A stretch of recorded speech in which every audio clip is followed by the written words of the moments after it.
Wi-Fi. So I know I accidentally don't click that button for one webinar. Now every time I like triple check it. make that mistake once. And an exclusive webinar that was. It was the best webinar. Everyone missed out. Real great insights. Too bad we can recreate them. So it goes. And I will apologize ahead of time. I do have the dog in the office today. She is sleeping peacefully. However, if a delivery driver decides to do their job, we may receive some audio verite proving that this is done live. So always fun. But you gonna be good, Delilah? Good. Well, excellent. I'll go ahead and get this started. Well, welcome everyone. Today, really thankful. I was talking about it a little bit earlier in the pre-show banter for Huntress, one of our security vendors that helps us out with endpoint detection and response. So locking down machines if something's detected, detecting issues within Microsoft 365, and handling some of our security awareness training. Had something kind of funny happen back in July where a criminal installed a trial of Huntress on their own machine. And for a brief moment in time, they got a fantastic snapshot of how cybercriminals really work and what does a solo shop criminal actually do, as they were able to, based on the threat hunting platform that they have, go ahead and do a deep dive as to what behavior is there to kind of put together a picture of how a criminal is actually working. So it made some splash in the news for Huntress of, some folks were like, wow, look at them being able to put it out there. Some folks were like, hey, why does the EDR platform have access to this much information? And while I don't have any official statement from Huntress about that, I think it truly speaks to the ability for Huntress that if something is there, they really can put together a lot of information to be able to say, is this real or is this not? Really proving that their threat hunting team doesn't just, look for a file signature and call it a day. They're really looking at what is the story here. So a huge thank to Huntress. They weren't able to make it today, but they were gracious enough to give us the content and really give us the deep dive as to how everything was, how it all went down. So for today, we'll go through, what the life of a hacker, how did it happen? What were they able to see? What methods was this criminal using? And what kind of tools of the trade of what's publicly available? What were some special things? Was anything homegrown? Was this all off the shelf stuff?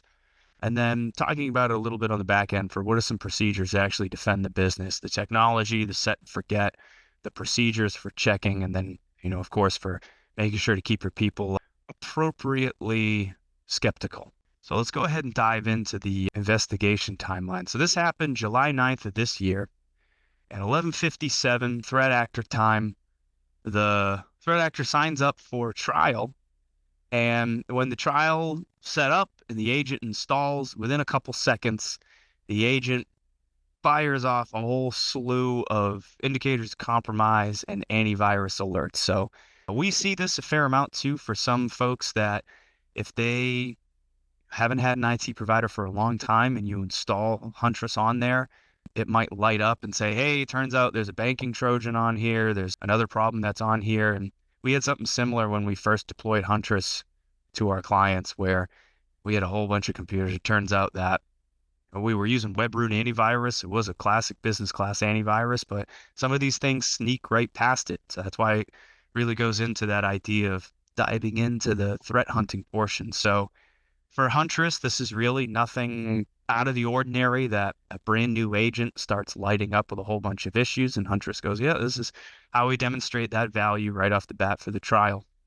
So a whole bunch of agent things go up. SOC analysts then dive into it, start triaging the alerts. But then they noticed that while they're going through the alerts, they said that they noticed rather than the machine being a victim, it appeared to be more of a threat actor. That their threat actor was working with a malware log. The compromised cookies weren't their own. It was other people's cookies for sign-ins for stolen Microsoft 365 accounts, stolen G Suite accounts, and credentials of accounts that weren't logged into the machine.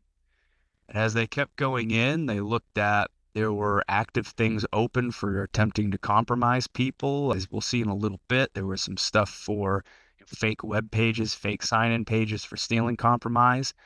And then it turns out that the host name matched a few other incidents from other folks that, hey, wait a minute, we've seen this computer before for some of the incidents we've hit over there. So they further look at a couple indicators, some past historic artifacts of trying to pull some information off of the machine to learn a little bit more about who was there.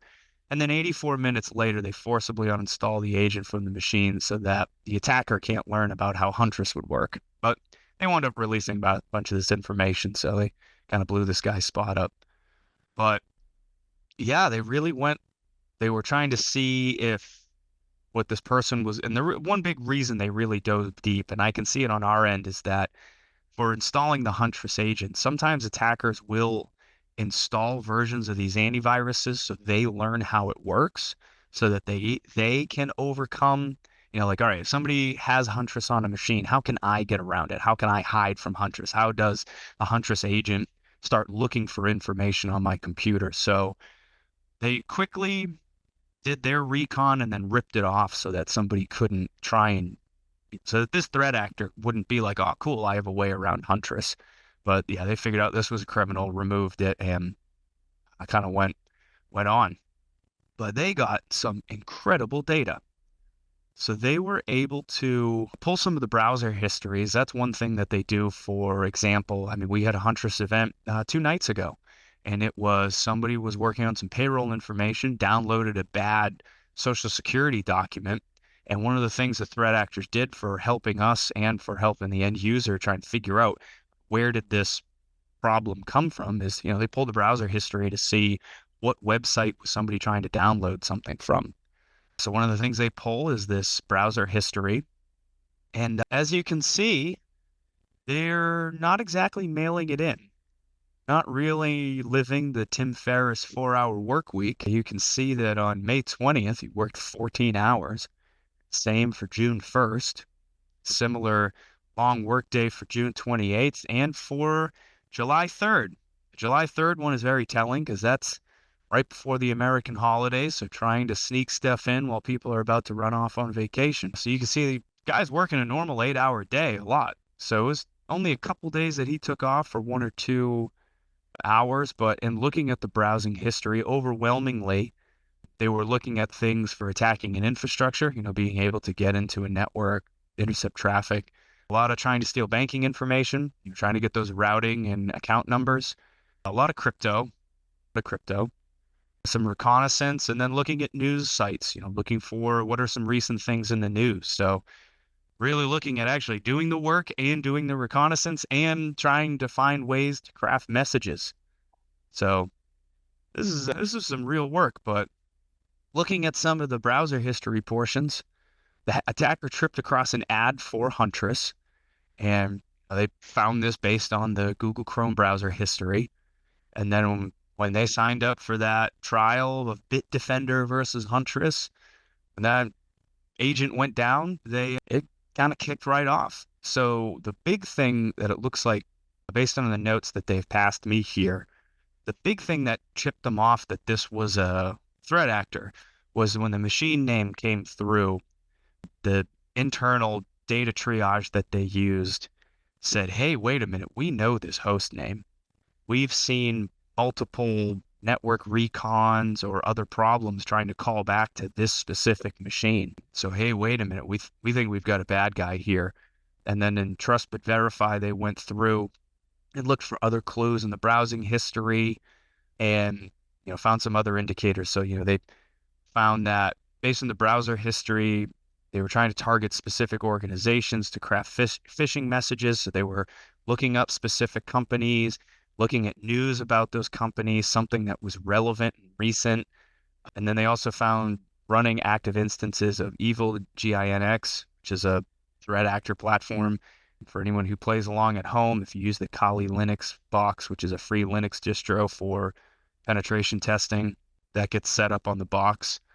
But as soon as they were 100% certain this was the threat actor, they terminated the trial again, as I mentioned before, for trying to kill, make sure the attacker couldn't figure out how Huntress worked. So we had a webinar on this before also with Huntress talking about open source intelligence, which is really just a fancy way of saying getting good at Google. This is frankly anything a good salesperson should be able to do, anything that a good marketing person should do is that when you have, in the real world, we call them prospects, in the criminal world, they call them targets. When you're working those prospects or those targets, you do research about them. And even with the whole AI thing that's going on, you can use the AI to try and build a picture of what's going on with your client. So, maybe I might, hey, maybe I'm trying to work with a construction company here on the South Shore, and I see that they have an article in New England Real Estate Journal, and maybe that starts to provide an opening,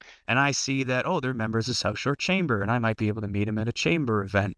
So that open source intelligence I can find through Google pretty easily, and the threat actors are no different.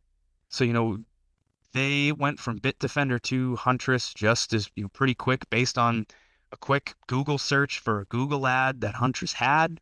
But, they can use tools like LinkedIn, Explorer, Zoom Info, libraries, and you can find so much information that's already out there in publicly available sources that can help you put together that picture. But one thing I can say about this threat actor is they weren't based in the United States, so you might think that there is some, maybe some language gaps and stuff like that. But as this threat actor was working on crafting the messages, excuse me, oh, had to sneeze and excuse me, pardon, other way you can tell it's live. But, for publicly available tools, for software as a service tools that everybody uses, it's really no difference as to what type of work you're doing. It's just that the email messaging and what we would call marketing messaging that the threat actors develop, instead of earning an honest buck by providing a service or providing a product, it's more just, hey, let me skip to the payment part and have nothing for it. So, the threat actor, based on the browsing history, they figured out that he signed up for Make.com, a legitimate workflow automation software that uses a Telegram bot for being able to launch automated processes and communications. Threat actor used Google Translate extensively to be able to translate messages, and then between Google Translate and the AI that Google has, it doesn't really come off as that really rickety language that is the old telltale sign of a phishing email. And then a lot of visiting banking information websites as well. So kind of, continuing on, you can see that, there's the sign in for signing up from HAQ. There's an integration to Telegram for being able to send text messages, SendGrid for being able to send emails. And the browser history really was that front row seat as to what AI tools was this threat actor using to be able to become more operationally efficient. So, before you'd have to try and sign up for these type of things. You might sign up for these automations. You might have to use something that's a little more suspect, and then that would harm your ability to, maybe you'd have to use some type of email volume sending system that would come up as spam. But instead, if you're using a professional AI tool and then set up the appropriate integration, these emails are now coming out under a little more legitimate, somewhat more legitimate, legitimate platform. So a legitimate platform used maliciously. But this really, for Huntress, was the first time for a true close-up view of how the AI was being embedded rather than like attempting to install a local large language model, and how, using legitimate tools was allowing them to really hypercharge their marketing. So most of it was using a lot of dark web markets for looking for certain logins that somebody might have already had, and then maybe they just needed the last two-factor code to be able to get around it. So they did purchase some information on the dark web for being able to get to that next piece of be trying to get these emails to look legitimate. And you see a lot of Google Translate pieces for what they had. Huntress saw a lot of multiple Google searches for free AI, no sign up, or CSV generator AI. They used Toolbaz AI, a writing assistant, a CSV spreadsheet generator of DocsBot AI, which is a chatbot tool, and a data generator feature of Explo AI, and the embedded analytics tool. So again, those 14-hour days, This is just one person. They were really using the AI to try and punch above their weight class of having one person do what three or four should do. And then he was also searching for the evil GINX instances to try and run man-in-the-middle attacks so that when he would craft that phishing email and, language looks good, everything looks good, and then to get around that, hey, I need you to log in at, I'll pick on Coastal Heritage Bank.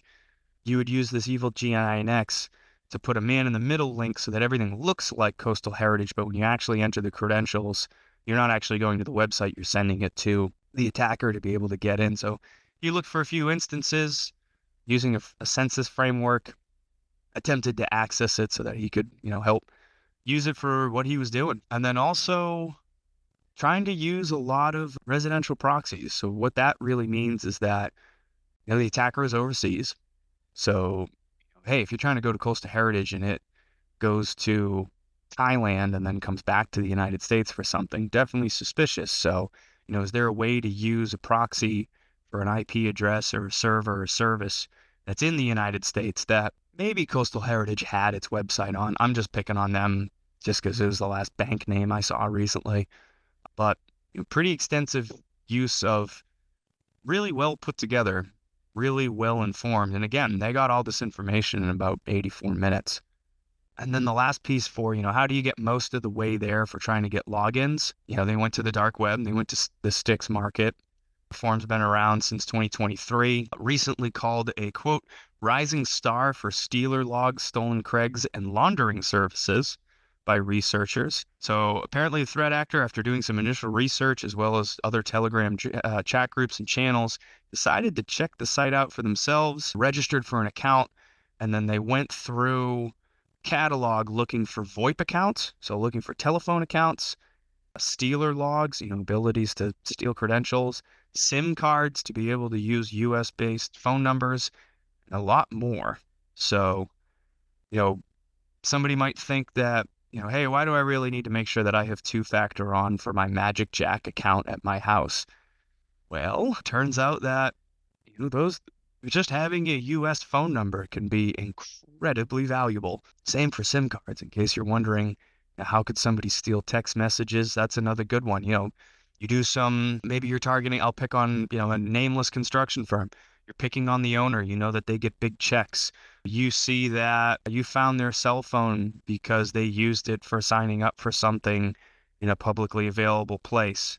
And then based on that, you find that, oh, it turns out they clicked on a nasty email and somebody's selling their SIM card, and sweet, their banking information is a text message two-factor. And you're able to do that man-in-the-middle attack to steal the creds. You got the SIM card for the phone number. Boom. Now you can get into the construction owner's bank account. So there's moving pieces to it. It doesn't always work, but you saw the hours worked. The guy puts in at least 8 hours a day. He works hard. So kind of wrapping up what they saw, every business really is a target because, again, looking at the Chrome browser history, like how was this guy trying to find who to actually, harm? The reconnaissance method is he did it like he was a buyer.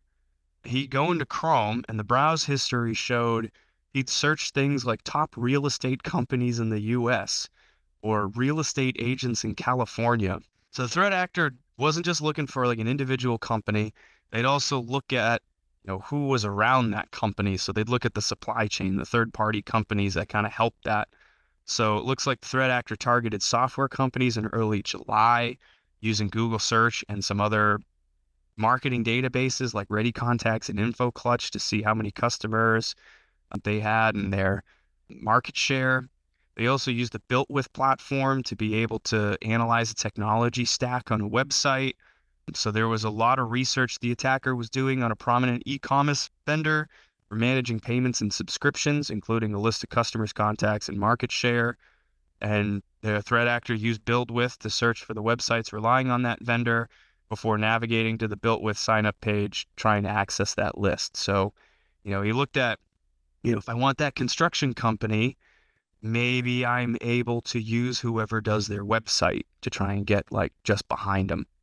So he was really kind of like any normal business looking at a vertical and saying, how can I help this niche? So it's cybercrime is a big business.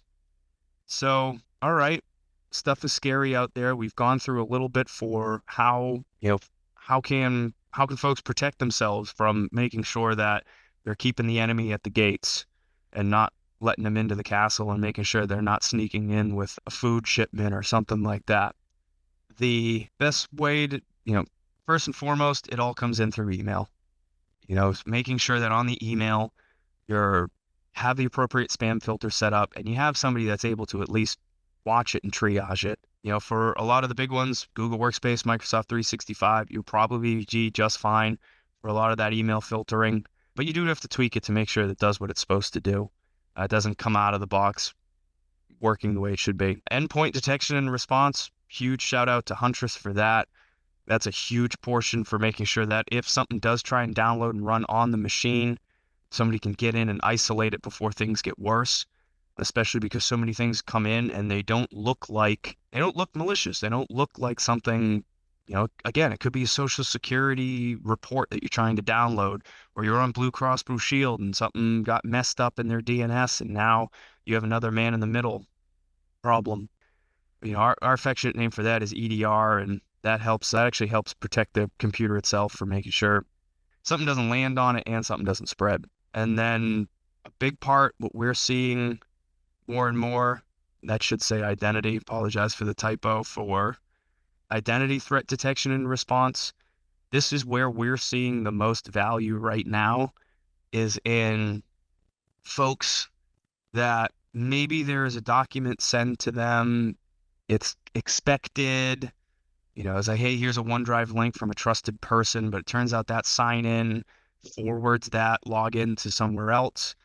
Being able to detect when somebody gets into your email, because getting into the email, because it doesn't live on a computer, it lives in Microsoft, in Google, you really need something that detects that suspicious activity and locks that account out before the attacker is either able to run recon or start to do some damage. And, we've all seen that poor bloke that gets compromised and sprays out 150 spam emails for like, hey, I sent you a Dropbox link. And then for personal, it's always smart to have some type of identity monitoring solution. Do something that can at least alert you for, hey, did you just open a new account? Did you do this? Did you do that? So you never know when those banking creds get compromised. And then for business banking, positive pay is a great thing. I've had some clients that, had sent a check off to somebody else, and whoever cashed the check didn't protect it properly. And then all of a sudden, this client was getting a phone call from a bank in Indiana that says, why do we have a $15,000 check from you? My client goes, that's a great question. And the poor bloke who walked it in said, I don't know. I just got this in the mail and got a phone call that told me to cash it. So that was fun. But positive pay is a very powerful thing. So those are the technology solutions. Those are the ones that are set and forget, something that us as the IT provider would really handle. But then internally, you got to have a little bit of the procedural solutions too. And you need to have those game plans that are at least written down. You don't need to write War and Peace for how to pull it off, but you got to have enough that's there to be able to say like, all right, this is what I'm doing and this is how I'm going to handle certain incidents.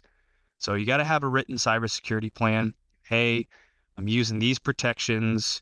Yeah, this is just, if you start with where your sensitive information is, you can create the how do you protect it from there. If it's in the cloud, do you have the two-factor? We have the two-factor, and we have this system for detecting suspicious sign-ins. It lives in this file system on my computer. Okay, I have the following EDR, and I encrypt my disk, and here's how I protect that. So if you start with the sensitive stuff, the stuff that would hurt if it was stolen or not available, you can kind of back up from there for what a good cybersecurity policy is. And then the other one, an incident response plan. The worst time to run a fire drill is when you're having a fire. So just write it down. Who are the people you call? Do you have the insurance company cyber line ready to go?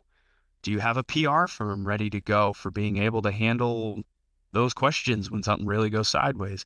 Do you have the attorney ready to go for being able to say, what's my liability here and help me out for navigating the space with my, space with the insurance company? And then also too, do you know what to say to the IT provider when something looks suspicious? Hey, staff, if the IT company calls in and says, we just saw this, was it contained? Was it not contained? Just be able to have that. Formalize your vendor and software vetting. Now, this one can be a little difficult if you're not an IT expert, right? Because, how do you get something from a bookkeeper and then say, okay, tell me about your cybersecurity position. That's kind of tough to do, right? How would you really, without doing it day in, day out? But you can have a few quick questions that allows you to really kind of double check with your third party vendors and anyone who works with you that, are there stuff locked down to make sure that it doesn't come in and harm me? Because, all too often I've seen somebody that's like a bookkeeper and they're like books by Jane at Comcast.net.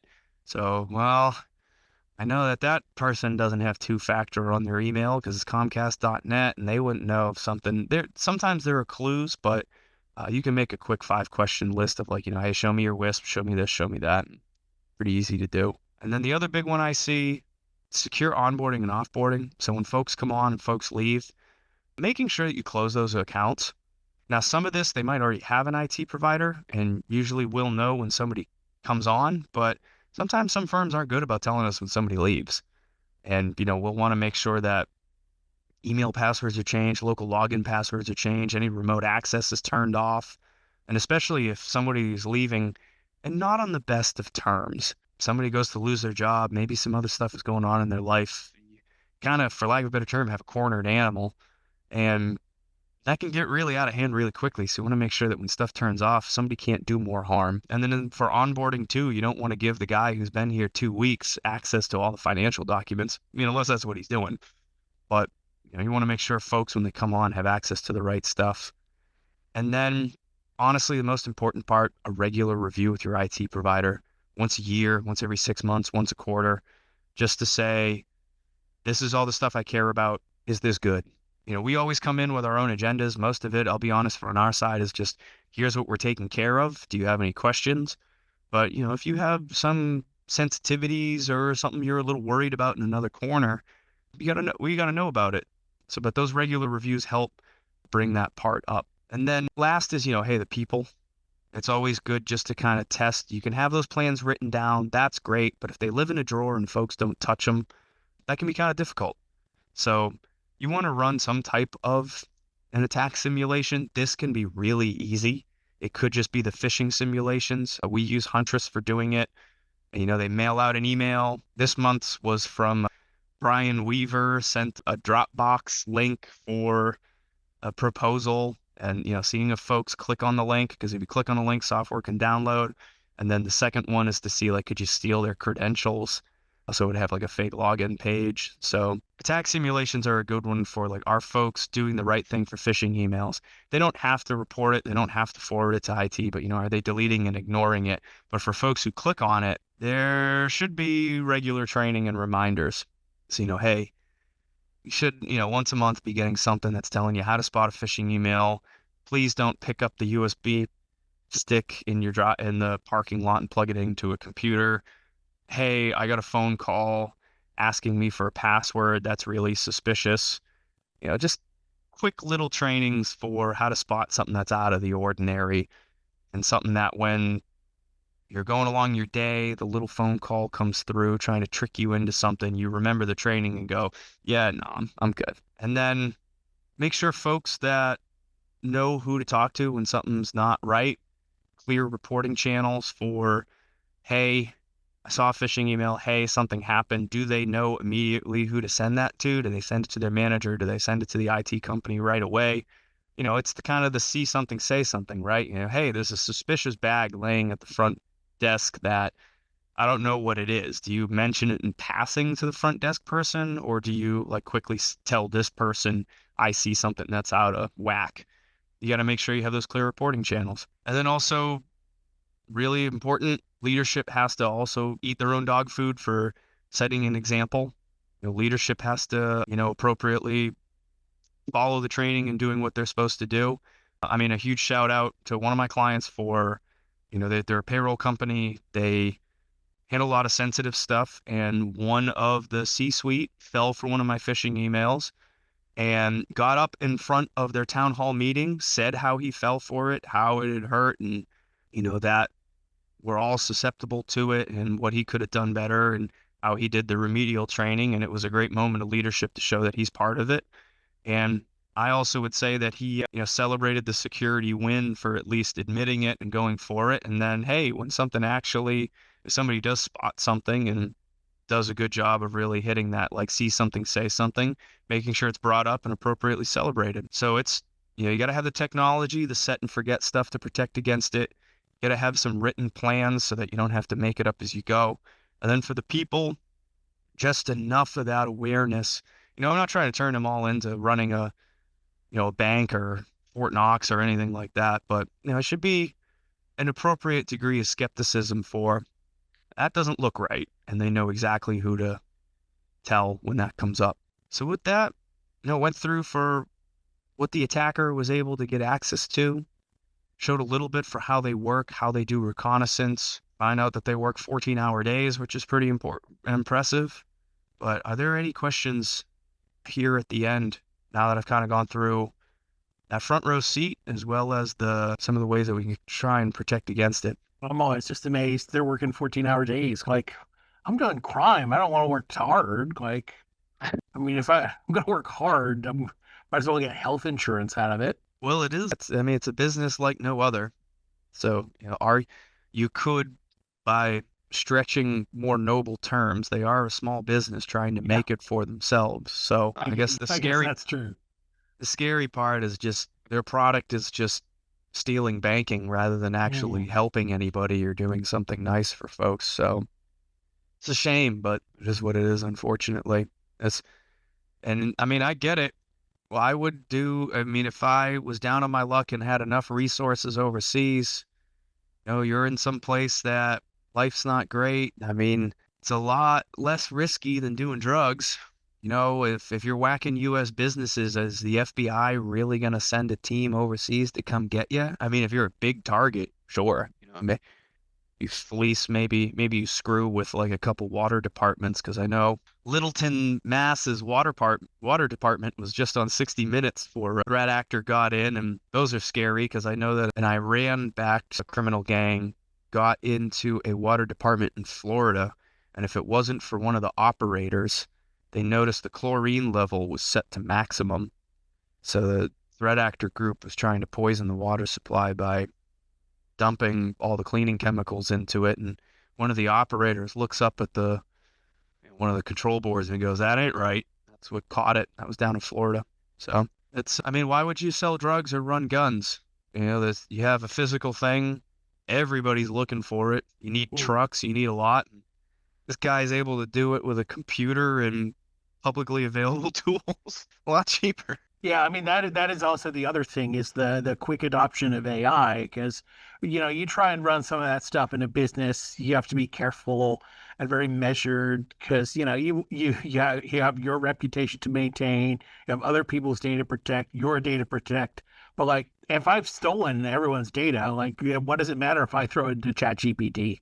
Like, I don't care if their data gets stolen again, as long as I get to use it first. Yeah, the use it first is the big one. Yeah, I have no custody. I've already broken the law in what I've gotten here. So, but yeah, hearing no major questions from our attendees, I want to thank everyone for coming today. If you have any questions, more than happy to talk shop with you, especially if any folks need help on it. You can always sign up for a quick rundown at systemsport.com/trick for staying here in the Halloween theme.